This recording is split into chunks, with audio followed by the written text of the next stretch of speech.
Ami mon beurre, salut. Bon, mais aujourd'hui je suis dans mon garage parce que je dois m'occuper du 103 comme tu peux voir derrière moi. Quand je dis m'occuper, c'est-à-dire faire une petite révision moteur, contrôler quoi, le moteur, contrôler le cadre et tout.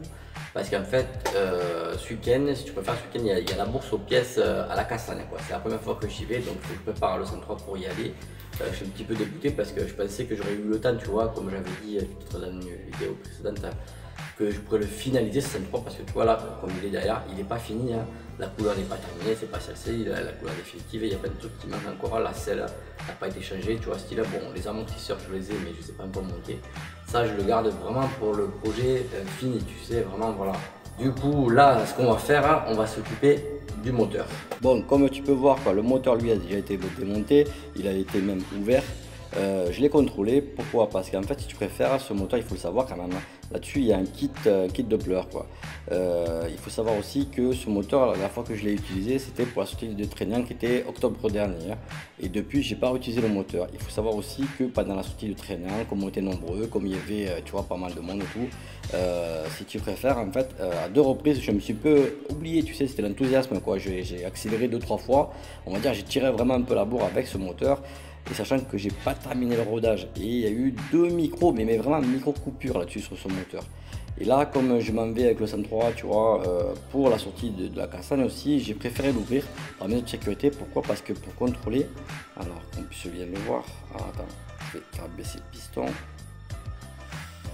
Voilà, tu vois, attends, je vais t'amener la lumière. Voilà, en fait, ce que je voulais surtout, c'était contrôler, tu vois, qu'il n'y ait pas de, tu sais, de rayures ou quoi, tu vois, un genre de pré-serrage ou de serrage, quoi que ce soit. Donc, toujours est-il que, bon, là, je vous le montre vite fait, c'est vrai que c'est pas forcément évident pour vous, mais sachez que moi, je l'ai ouvert, le moteur, j'ai retiré bien sûr le cylindre, hein, contrôlé le piston, et tout est nickel. Donc, de ce côté-là, c'est plutôt satisfaisant, je suis même très content, hein. Regarde, je vais même te montrer la gueule de la bougie. Franchement, je suis assez content parce qu'elle a l'air couleur chocolat. Bon, pas tout à fait, tu sais, un peu brique chocolat. Donc voilà, sachant que je te dis, ce moteur il a quoi, 45 km, quoi, pas plus, hein, donc voilà. Il y a qu'un truc qui me paraît un peu bizarre, c'est le piston. Alors, le piston, c'est ça, regarde. C'est cet endroit-là, tu sais, tu vois. On dirait que c'est le seul endroit qui n'a pas été touché, tu sais, par l'explosion du mélange air-essence. Tu vois, tout le reste du piston, lui, on voit bien que, tu vois, la partie entière où ça a brûlé, quoi, comme on voit l'explosion. Mais cette partie-là, je ne comprends pas. Alors là, c'est pour quelqu'un qui sait, là, je bute en touche, quoi, je sais pas. Donc voilà. Sinon, pour ceux que ça intéresse, quoi, là-dessus, j'avais pris les diagrammes, quoi. Échappement, transfert latéraux, transfert arrière. Donc pour l'échappement, moi j'ai trouvé 175, pour les transferts latéraux 115 et le transfert arrière 102. Voilà. Donc voilà la culasse quoi qu'il faut, je pense, nettoyer, parce que là en fait, si tu préfères, j'ai vraiment pas le temps. On est jeudi, le week-end approche très grand pas. Il faut savoir que tu vois, en plus du moteur, j'ai d'autres trucs à faire. Voilà, je vais te montrer ça vite fait sur le cadre. D'autres petits bricoles, tu sais, il faut que je remonte la selle parce que dessus au départ il y avait une selle biplace, il y a le support de plaque que je dois rectifier parce que tu sais, là il n'y a qu'un seul boulon, ça descend quoi. Il faut que je trouve une combine pour que la plaque ne bouge pas, parce que en fait à la Cassagne, il faut savoir par rapport à Trainian, ils sont très méticuleux au niveau de la réglementation, et d'un côté c'est pas plus mal. Pour l'inscription et tout, il a fallu que tu sais qu'on paye, bon déjà parce que là-bas elle n'est pas gratuite. Ça je ne savais pas, c'est 20 €, donc voilà. Et aussi ils nous ont demandé à ce que toutes les mobilettes soient forcément assurées, et il fallait bien sûr le prouver, c'est à dire que tu vois, cette mobilette est assurée. Bon, moi je m'en fous parce qu'elle était déjà assurée à la base, quoi. Tandis que si tu préfères à Trainian, quand tu y allais, quoi, si tu avais une mobilette qui n'était pas conforme, tout ça et tout, tu sais, qui n'était pas forcément assurée, qui n'avait pas de plaque d'immatriculation ni rien, ben ils s'en foutaient, quoi. Tu viens, tu fais la parade tranquille, voilà, pas peur. Tandis que là, non, là tu vois, il te faut obligatoirement la plaque d'immatriculation qui est là, bon, qui est cachée bien sûr, hein, et il faut que tout fonctionne, quoi. Tu vois, il demande ça vraiment à la Cassagne. Bon, là ce que je vais faire, hein, c'est je vais finir de monter le moteur. Donc déjà je vais virer toutes les butées que j'avais mises là dessus. Tu vois, c'est un système que j'avais fait avec des boulons et des rondelles qui me permettaient de mettre en pression le cylindre, bien sûr, pour pouvoir prendre un diagramme. Il y a un fil de fer, vous allez voir, que j'ai pris. C'est tout bête, hein, le système que j'ai fait, quoi, mais qui franchement est nickel. Hein.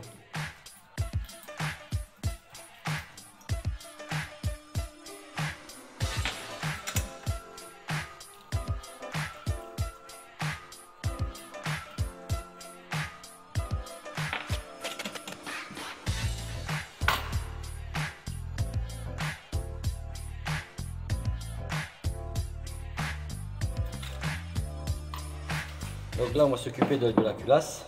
Donc voilà, tu vois, comme je disais, il y a un joint biton là-dessus. Donc voilà, là je l'ai mis. Je prends la CAF 4, la CAF 4, que je dis conneries, hein. La CAF 1. Je suis fatigué, je reviens de vacances, tu comprends, donc il faudrait bien que je dise un peu des bêtises, mais bon, c'est pas grave. Alors, ce qu'on va faire, on va mettre un joint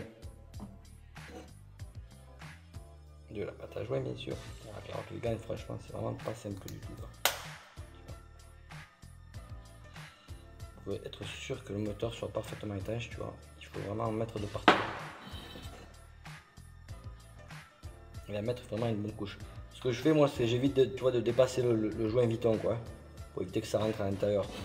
Donc je me bloque, tu vois, je me sers du joint comme une butée, si tu préfères. Voilà.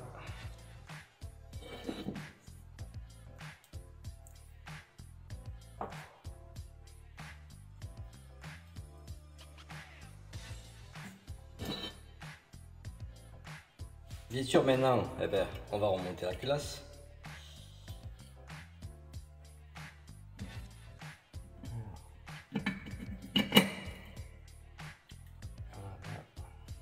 Donc là, franchement, c'est très important, quand tu serres la culasse, il faut la serrer en croix. Donc, c'est-à-dire, tu vois, je suis parti de ce boulot-là, je vais aller celui-ci, de là, je vais aller là, et après, je vais finir par le quatrième. On est d'accord? Donc, quand tu pars, imagine, tu pars de celui-ci, c'est pareil, tu peux partir comme ça, en croix, tu reviens, tu fais ça, tac.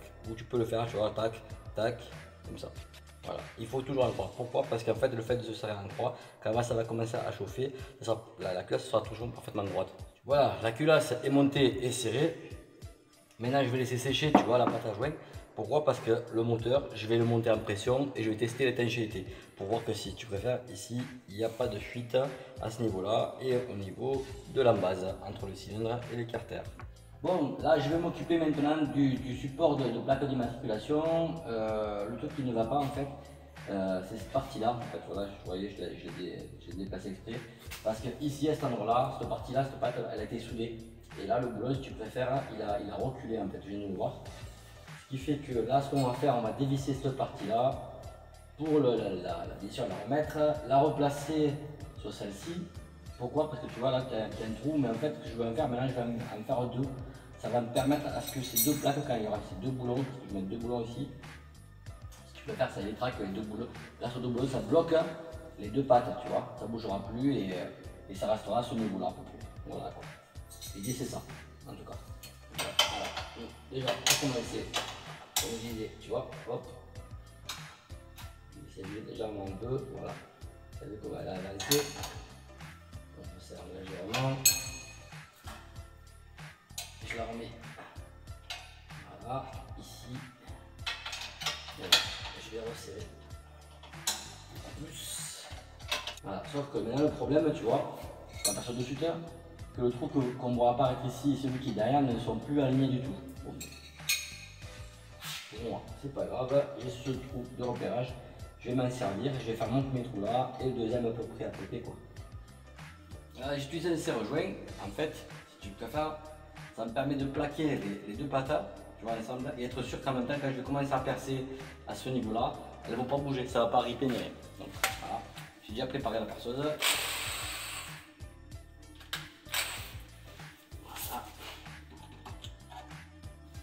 Ça y est, tu vois là, comme tu peux voir, j'ai déjà fait les deux trous. Hein. J'ai évité de filmer parce que le bruit ça aurait été intenable. Hein. Donc voilà. Hein. Alors on va mettre le premier boulon, on met une rondelle anti-vibration derrière.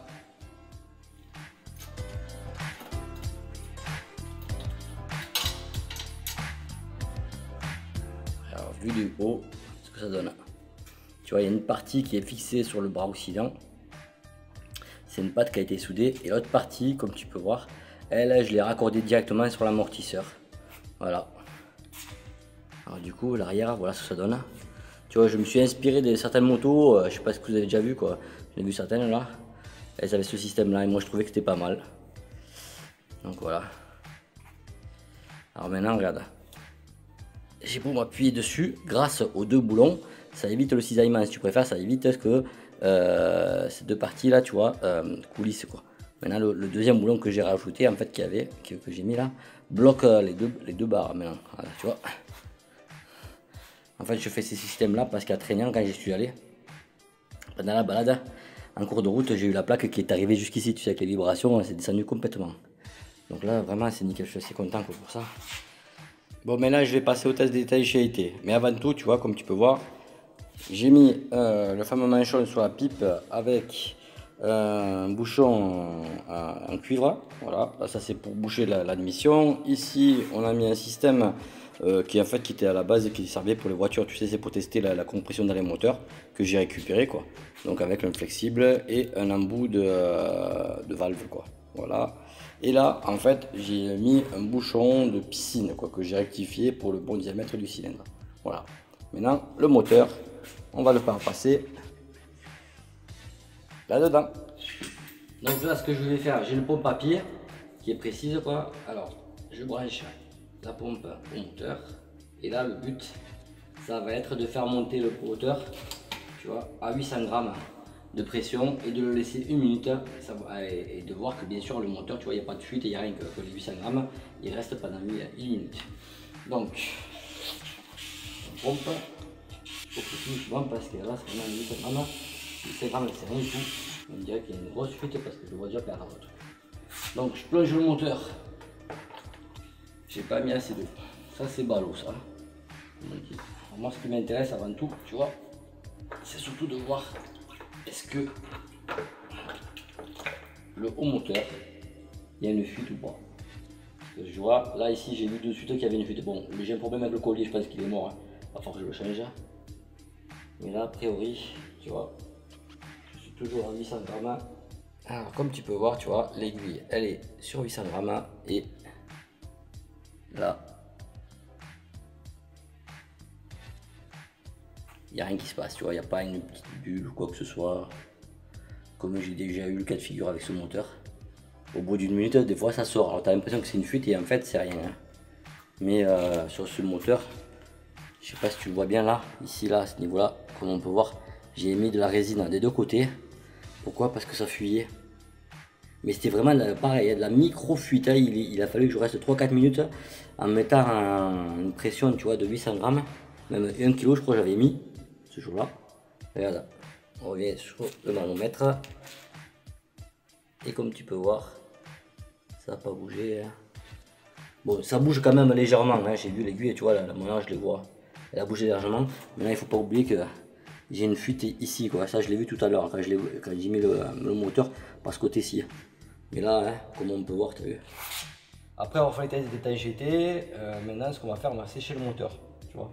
Donc, j'ai pris la petite soufflette qui va bien. Attention les oreilles, ça va faire un peu de bruit. Hein.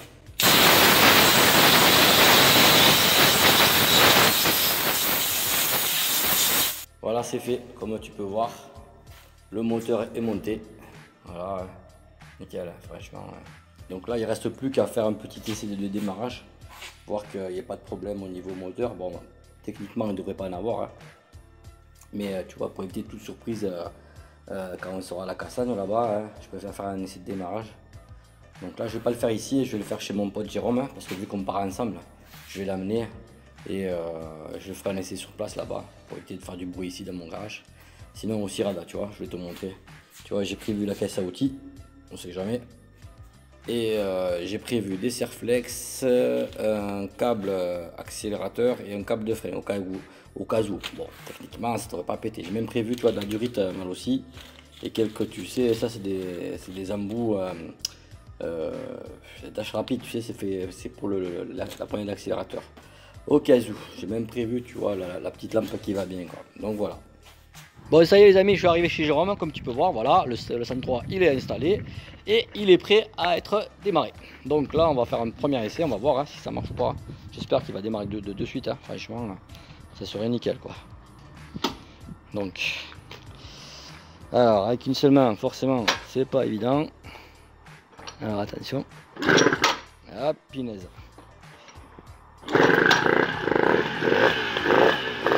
Nickel, nickel.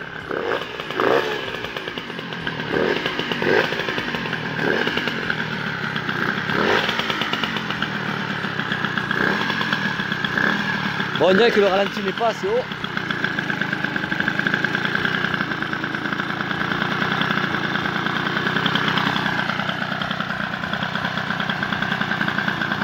Voilà, on peut être remonté. Mais j'ai l'impression que le ralenti est vraiment pas assez haut quoi. Ouais, elle va caler en plus. Bon les amis, ça y est, c'est tout pour cette vidéo. Là, j'ai encore pas mal de trucs à faire, donc je dois vous laisser. Et en attendant, je te donne rendez-vous dans ma prochaine vidéo. Ciao, ciao!